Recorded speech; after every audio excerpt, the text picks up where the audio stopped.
worst fear of ECOWAS is coming to pass. Military has taken over power in Gabon. While ECOWAS is busy shadowboxing Niger, things are happening in Africa. If you have been following the happenings in Africa, you will know that for the past few years, Mali military has taken over, Guinea-Bissau military has taken over, Niger military have taken over, and Burkina Faso military have taken over, and now Gabon, it has also happened in Gabon. The Gabon president has been in power since 2009. I don't know if I should say inheriting it or succeeding, but this one is inheriting it from his father. The family have been in power for the past 53 years. All right. So after on Saturday, the elections were conducted, and the military and the citizens were not satisfied with the election results. So the military had to step in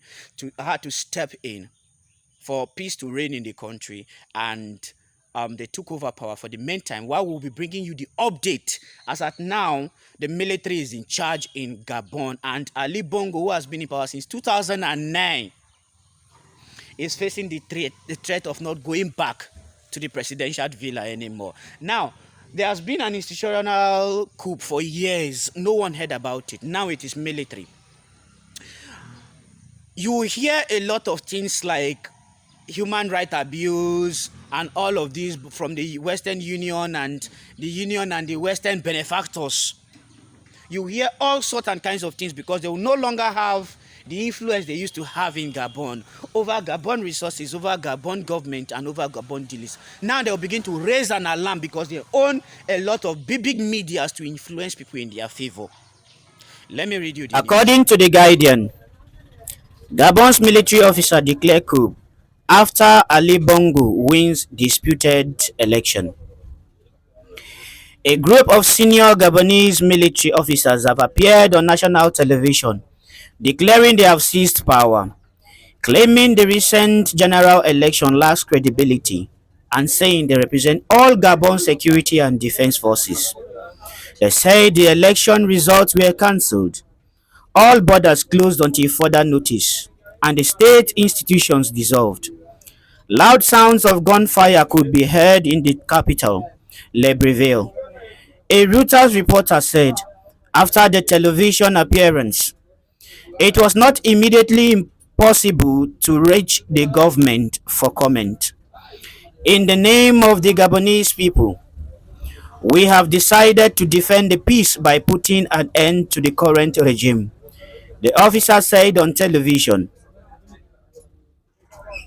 Gabon's incumbent president, Ali Bongo, won a third term in the presidential election with 64.27% of the vote, the Gabonese Election Center said on Wednesday, after a delay-plagued general election that the opposition denounced as fraudulent.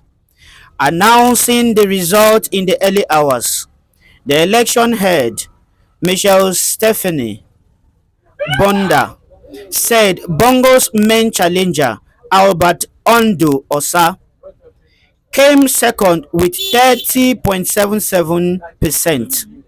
Bongo's team rejected Ongo Osa's allegation of electoral irregularities.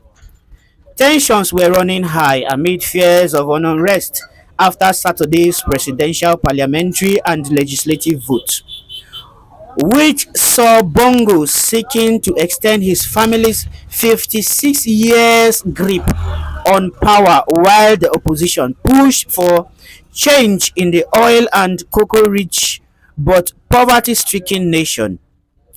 A lack of international observers, the suspension of some foreign broadcasts, and the authorities' decision to cut internet service and impose a nighttime curfew nationwide after the poll had raised concerns about the transparency of the election process. As one officer read the joint statement on television, around a dozen others stood silently behind him in military fatigues and berets. The group have declared themselves members of the Committee of Transition and the Restoration of Institution. The state institution they declared dissolved included the government, the Senate, the National Assembly, the Constitutional Court, and the election body. If successful, the coup could represent the eighth in West Africa and Central Africa since 2020. Coups in Mali, Guinea, Burkina Faso, Chad, and Niger have all undermined democratic progress. In July, the military snatched power in Niger, sending shockwaves across the Sahel and sucking in global powers with strategic interests at stake. Bongo 64, who succeeded his father Omar as president in 2009, had 18 challengers, six of whom backed Ondo Osa in an effort to narrow the race. In 2016, the parliament building was touched when violent street protests erupted against Bongo's contested re-election for his second term. The government shut down internet access for several days after the time with Reuters. Now, with all these recent happenings, you could see that military coups is inevitable. It is called for. The citizens want it. In a democratic government, why will the internet be shut down? These are the reasons why even the citizens embrace the military coup. The democratic government is an anarchy in disguise.